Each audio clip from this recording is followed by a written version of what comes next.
अभी तक वो उसकी मुलाकात इस सीक्रेट मीटिंग में भी अपने वालिद से नहीं हुई, तो मतलब हाउ कैन वी श्योर और हाउ कैन बी सेटिस्फाइड कि ठीक है वो आने वाला है, उम्मीद हो गई। और मुझे किसी किस्म नॉट अ मीडिया पर्सन, लेकिन मैं आपको बताऊं, अल्लाह करेगा, मैंने ये बात पहले की थी जो आप सब कह रहे थे, आज भी कह रही हूँ, आज के दिन तक भी अभी कोई उम्मीद नहीं है।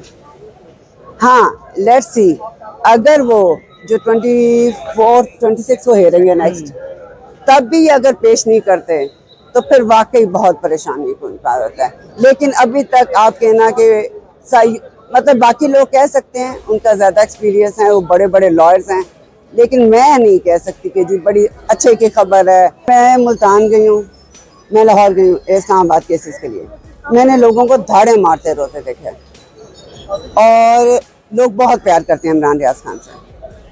और मैं आपको एक दो ऑफिशियल लोगों से भी जो मेरी फैमिली की तरह हैं, उन्होंने कहा as far as he was in Lahore, फिर भी बहुत उम्मीद थी। अगर they have shifted into Islamabad और एनीवेयर एल्स, तो तब ये अंजुम बहुत परेशानी की बात है। मैं जहाँ जाती हूँ, मुझे कहीं भी कोई ऐसा कॉन्टेक्ट, जो पहला सवाल मेरा है, सिर्फ एक बात बता दें, अल्लाह से सलामत रखे, इज ही अलाइव और नॉट, इज ही सेव और नॉट, इसके अलावा कोई सवाल नहीं है मेरा। मैं ये बात ये करना चाहती हूँ, मैंने खुद से कोई बात नहीं की। बिल्कुल, जो कोर्ट प्रोसीडिंग में जो वर्ड आईजी पंजाब है स्टेटेड, मैंने उसी बात को, मैं I was standing next to him, उसी बात को बयान किया। एक बात, और मैं आपको एक और बात बताऊं, जितने लाइक आप यूट्यूबर्स हैं जो बड़े बड़े लीडिंग नाम हैं, वो सब इसी बात को भागे अफगानिस्तान जो वट एवर, इसी बारे में आज के दिन तक बात कर रहे हैं। बर्फ पिघल रही है या बर्फ जमी हुई है, ये अल्लाह बेहतर जानता है। लेकिन जो इनकी मीटिंग हुई है, उनमें कैटेगरी के लिए मैं बता रही हूँ, आईजी साहब थे, बाकी जितने भी माशाल्लाह इदारों के लोग थे, और इनके 2 वकील थे। किसी एक ने भी 1 सेकंड के लिए भी या 10 सेकंड के लिए इमरान रियाज खान की ना शक्ल देखी है, ना मुलाकात हुई है, और ना ही बात हुई है। तो जब तक कोई बाप, उनके वालिद भी साथ गए थे, जब तक वो सामने उसको लेके नहीं आएंगे। लेकिन ये है कि मैं माशाल्लाह mother of 4, a daughter and 3 sons, and I consider Imran Riaz Khan as my 4th son। शराइत तो मुझे नहीं पता, इसलिए मैंने वो बात कभी नहीं की जो कि मुझे नहीं पता, I am not sure about it. हाँ, इन सबको ये तकलीफ बहुत ज़्यादा है, बहुत ज़्यादा तकलीफ है सबको। मैंने जिनके नाम पहले भी लिए हैं कि मैं उसके लिए वॉइस क्यों रेस कर रही हूँ, तो मैंने तो करते रहना है। मैं मुझे बताएं, वो वालिदैन घर बैठे हैं, अदालतों में आते हैं, मैं भी उसके हमला का मदर टू हिम, मुझे बुलाता ही माँ जी है। जितनी हियरिंग्स मैंने अटेंड की हैं, last hearing was the most disappointing hearing. Hardly 2 minute की हियरिंग हुई है। एक दफा चीफ जस्टिस ने ये नहीं पूछा कि भाई क्यों नहीं प्रोड्यूस करके लाए हो, क्या रिपोर्ट जमा कराओ, मीटिंग का आउटकम आउटपुट क्या है।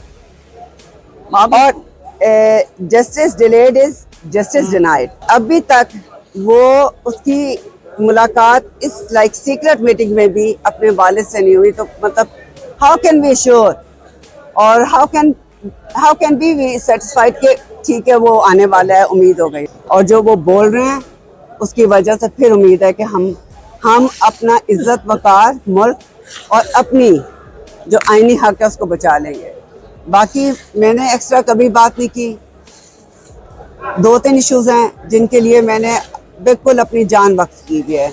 एक इमरान रियाज खान के लिए, एक जो ये सारे बच्चे पकड़े हुए हैं, और वो पॉलिटिशियंस जो मैं कहती हूँ ये सलूक बाकी सबके साथ एक दिन नहीं हुआ, जो इन सब जो मेरा एनालिसिस है, एक वालिदैन जिनके या बीवी, माँ, बच्चे जिनके बाप को गए हुए 40 दिन से ऊपर हो गए हैं, और उन्हें मजबूरन ये आके कहना पड़े ऑल इज वेल, हम बड़े पुरुम्मीद हैं। ये आप इसके पीछे छुपा दर्द महसूस करें, इट्स नॉट इजी। उन्होंने बच्चे की आवाज नहीं सुनी, बच्चे की शक्ल नहीं देखी, बच्चे से मुलाकात नहीं हुई, तो किसी की भी नहीं हुई ना, किसी फैमिली मेंबर की, उसके लॉयर्स की हुई है, आप पूछना शायद हुई हो, मुझे नहीं पता। उस्मान हरक उन्होंने किया है, उन्होंने लॉ ऑफिसर को किया है, एजी ऑफिस को। उसने क्या, हेयरिंग शुरू करने से पहले एक बात पूछना चाहता हूँ, जो 250 पाकिस्तानी यूनान में कश्ती में डूब गए हैं। ये सोचा कि वो ये मुल्क छोड़ के गए क्यों थे। हाय हाय हाय। तो ये मुल्क क्या बन चुका हुआ है और कितने खानदान खत्म हो गए, जिंदा मर गए। मेरा ख्याल है कि अगर हम इस मामले में को हल तलाश करना चाहें तो हमें अपने अंदर भी झांकना होगा, और वो ये है कि अगर हम अपनी फ्रीडम को प्रोटेक्ट करना चाहते हैं तो हमारी जर्नलिज्म उतनी ज़्यादा रिस्पॉन्सिबल होनी चाहिए। रिस्पॉन्सिबल जर्नलिज्म का ये कतन मतलब नहीं है कि आपने कोई सेक्रेट कौए हैं, कोई मुकद्दस गायें हैं, उनके बारे में बात नहीं करनी, लेकिन बात यह है कि आपने जो करनी है ज़्यादा आपने जिम्मेदारी के साथ करनी, ऑथेंटिकली करनी है। असल में यह है कि आजकल जो ये एक सोशल मीडिया का दौर है उसमें जो लीडर हैं वो भी बड़े पॉपुलिस्ट हैं और जो मीडिया वाले हैं वो भी बड़े पॉपुलिस्ट हो गए हैं कि जिस तरह की लोग बात सुनना चाहते हैं वो उस तरह की बात कर रहे हैं। एज अ जर्नलिस्ट हमें ये ज़रूर ज़हन में रखना चाहिए कि फ्री स्पीच हमारा राइट है एज अ सिटीज़न, लेकिन लोग हमें इसलिए सुनते हैं, वो ये समझते हैं कि एक जर्नलिस्ट जो है वो इन्फॉर्मेशन को वेरीफाई करके चलाता है। तो हमारे एक जर्नलिस्ट में और एक आम आदमी में जब हम इंफॉर्मेशन की बात करते हैं तो वो फ़र्क होना चाहिए। अगर वो फ़र्क मिट जाता है तो उसके बाद हमारे लिए बहुत सारे मसाइल भी पैदा होते हैं, और ये सिर्फ वो चंद लोगों के लिए नहीं पैदा होते। होता ये है कि हम एज अ इंस्टीट्यूशन जो है वो अंडर अटैक आ जाते हैं। इन इश्यूज़ पर भी बात होती है। अनफॉर्चुनेटली इधर जो है वो पॉलिटिक्स वो एजेंडे पे सबसे ज़्यादा डोमिनेट कर रही होती है, ये एक मेन इशू बन जाता है। अदरवाइज तो इन इश्यूज़ पर बात होती है। इधर इस पे कौन बात करने के रोके? आप ये बताएं कि इन इश्यूज़ पर आज तक किसी को बात करने पर किसी को उठाया तो नहीं गया, ठीक है? तो अगर हम नहीं करते, यानी कि अगर आप मुझे पूछ रहे होंगे तो मैं उस पर बात कर रहा हूँ। बाज़ औक़ात ये है कि लोग कोई और करंट इशू चल रहा है उसके बारे में ज़्यादा सुनना चाह रहे हैं। दूसरी चीज़ ये होती है कि महंगाई के हवाले से भी अगर बात होगी तो लोग कहेंगे कि अच्छा महंगाई तो है, कोई नई बात इसके हवाले से क्या है कि क्यों महंगाई के हवाले से कुछ स्टडी आई है, महंगाई कम हो रही है, महंगाई बढ़ रही है, तो वो बात हो, ठीक है? एक ही बात को आप मुख्तलिफ अंदाज में बयान करेंगे फिर भी चल। मुझे नहीं आइडिया कि क्यों अंदर रखा गया है ये, तो यानी कि आई डोंट नो कि उनके क्या इश्यूज चल रहे थे, लेकिन ये है कि ये प्रैक्टिस जो है इसको किसी सूरत में भी इंडोर्स नहीं किया जा सकता। ये जो उठाने वाली प्रैक्टिस है ये तो कोई म्यार नहीं है ना, आज इमरान रियाज को उठा लिया, कल किसी और को उठा लेगा, ठीक है? ये लेकिन ये है कि वो उस मामले में वो कानूनी चाराजोई भी कर रहे हैं, ठीक है? मैं ये कर रहा हूँ कि हम आइंदा इस तरह की चीजों से बच कैसे सकते हैं, हमें ये भी तो सोचना चाहिए ना। क्या यानी कि हम जो है सिर्फ जो अमराज की तशखीस है या जो सिम्टम्स हैं उन पर बात करनी चाहिए, या कि हमें उसका कोई हल भी तलाश करना चाहिए? क्योंकि ये हमारे साथ बड़ी देर से हो रहा है, हमें अल्टीमेटली कोई ना कोई सोल्यूशन तलाश करना होगा। और इसका आपको देखें ओवरऑल मीडिया को बहुत ज्यादा नुकसान होगा, ठीक है? दो तरह के नुकसान हो रहे हैं। एक ये है कि हमारी क्रेडिबिलिटी भी अंडर अटैक आ रही है, और दूसरा हम जो है यानी कि फिजिकल सेफ्टी के हवाले से भी हम दिन ब दिन जो है यानी कि एक वीक पोजीशन पे जा रहे हैं। यानी कि कोई यानी कि आज इमरान रियाज को उठाया, कल कोई अगर किसी और को उठा लेगा तो उस पर आप क्या कर सकते हैं? यानी कि उसमें प्रेसिडेंट है जी कि पहले इमरान रियाज को उठाया, ठीक है, कल को तीसरा उठा लेंगे, कल को चौथा उठा लेगा। अब ये है कि ये आपकी एक राय है ना कि वो जो 20,000 वाला है वो एजेंडा नहीं चला रहा और दूसरा एजेंडा चला रहा है। मेरा ख्याल है कि मैं इस बुनियाद पे लोगों को क्वेश्चन नहीं करता, और मेरा ख्याल है कि आपको भी ये जो है ना एक लाइन ऑफ क्वेश्चनिंग चेंज करनी चाहिए। ठीक है सर, आपने अगर मुझे क्वेश्चन करना है तो आप मेरे फैक्ट्स को चैलेंज करें कि मैंने जो बात बयान की है वो गलत है या ठीक है। अदरवाइज ये हो सकता है कि मैं आज कोई फैक्ट्स बयान कर रहा हूँ वो आपकी नज़र में कम इम्पॉर्टेंट है, ठीक है?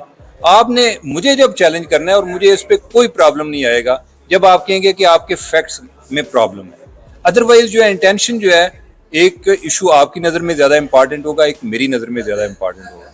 इंटेंशन क्वेश्चन करने के बजाय आप फैक्ट्स पर जाएंगे, और जो आप एज अ जर्नलिस्ट आपको ग्रो करना चाहिए एविडेंस के जरिए, एविडेंस के आपके पास क्या एविडेंस है जी कि फलां बंदा जो है यानी कि एजेंडे पे जा रहे हैं। एजेंडा वगैरह जो है ये एक पॉपुलिस्ट जर्नलिज्म है, यानी कि उस पे उसकी बजाय आप फैक्चुअल किस्म की करें। नहीं कि मुझे अगर कोई बंदा पूछे ना कोई खबर बताए तो मैं उससे, मेरा अगला सवाल होता है कि आपको कैसे पता है, क्योंकि मैं जानना चाहता हूँ, मुझे एविडेंस चाहिए, ठीक है? तो आप भी उसी तरह किया करें, यानी कि उस तरह जो है ना फैक्ट फोकस्ड हो जाए आप। मीडिया में तकसीम को मैंने 2014 में देखा फर्स्ट टाइम, कि जिसमें लोग एक दूसरे के खिलाफ खुलकर सामने आ गए, और ये मैं बात कर रहा हूँ जब हामिद मीर साहब पर अटैक हुआ तो उसके बाद। और जो लोग ये साबित करने की कोशिश कर रहे थे कि हामिद मीर जो है उसको गोलियां नहीं लगी, अनफॉर्चुनेटली उसमें इमरान रियाज भी शामिल थे। मैं इसलिए बात कर रहा हूँ कि मैं इनके प्रोग्राम में भी गया हूँ, ठीक है? उस टाइम जो है ना वो जो डिवीजन पैदा हुई है ना, अब उसके बाद ये है कि हमारी बारी में ये हुआ था या उनकी बारी में ये हुआ था, अब ये तकसीम इस तरह से है। और ये ऐसे ख़त्म नहीं होगी।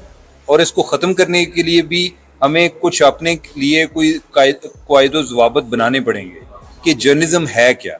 ये नहीं है यानी कि मैं, अगर आप जर्नलिस्ट हैं तो मुझे आपको ये कहने का भी राइट होना चाहिए कि आप जर्नलिज्म ठीक नहीं कर रहे। बिल्कुल ठीक सर, है, ऐसे ही है। हमारे ऐसे भी लोग हैं यानी कि मैं यानी कि ये जो हम बात करते हैं ना, किसी पे फौजी पे बात करना, इवन जज पे बात करना, वो कदरे आसान है। एक जर्नलिस्ट का किसी जर्नलिस्ट के हवाले से बात करना बड़ा मुश्किल है। एक जो है उसको अनएथिकल भी समझा जाता है जी कि देखें अपनी बरादरी पे आ गया।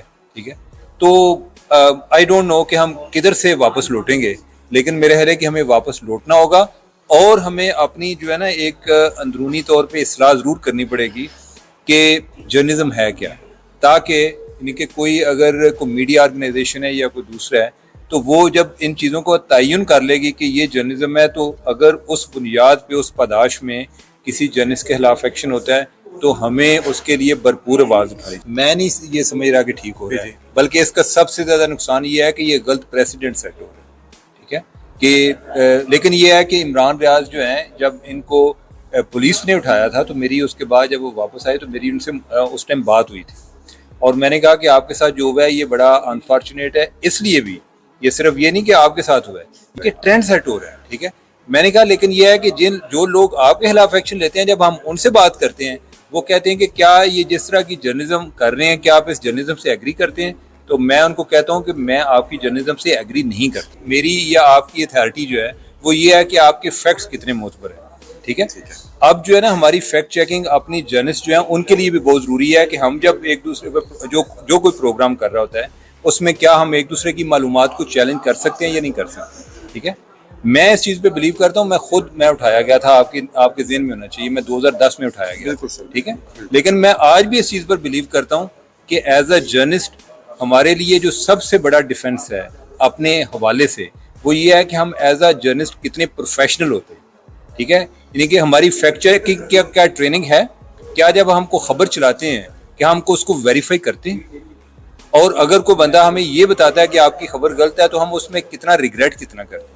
ठीक है, मैं एक ओवरऑल स्टैंडर्ड की बात कर रहा हूँ कि हम उसको फॉलो करते हैं। मैं किसी को आपको एज अ टार्च बीरर या मैं आइडियल के तौर पे नहीं बता रहा। ठीक है, मैं अलबत्ता यानी कि मैं इस चीज़ पे बिलीव करता हूँ कि हमें ये करना चाहिए, और उसका अगर हम नहीं करेंगे तो उसका सबसे ज़्यादा नुकसान ये है कि हमारा तमाम प्रोफेशन अंडर अटैक आएगा, और उसकी वजह से एक तो ये होगा कि कोई जो लोग जिनको लोगों की नज़र में मुतनाज़ा होंगे, उससे जो जर्नलिस्ट अपना काम ठीक भी कर रहे हैं वो भी जो है उसका टारगेट। अल्लाहू टीवी की वीडियोस देखने के लिए हमारे चैनल को सब्सक्राइब करें और बेल आइकन पर क्लिक करें ताकि आप हमारी आने वाली हर नई वीडियो से बाखबर रह सकें। अल्लाहू टीवी पाकिस्तानियों का अवामी चैनल है। हम सिर्फ अपनी नहीं सुनाते, आपकी भी सुनते हैं। किसी भी खबर पर तबसरा करने के लिए हमारे व्हाट्सएप नंबर पर अपना पैगाम भेजें।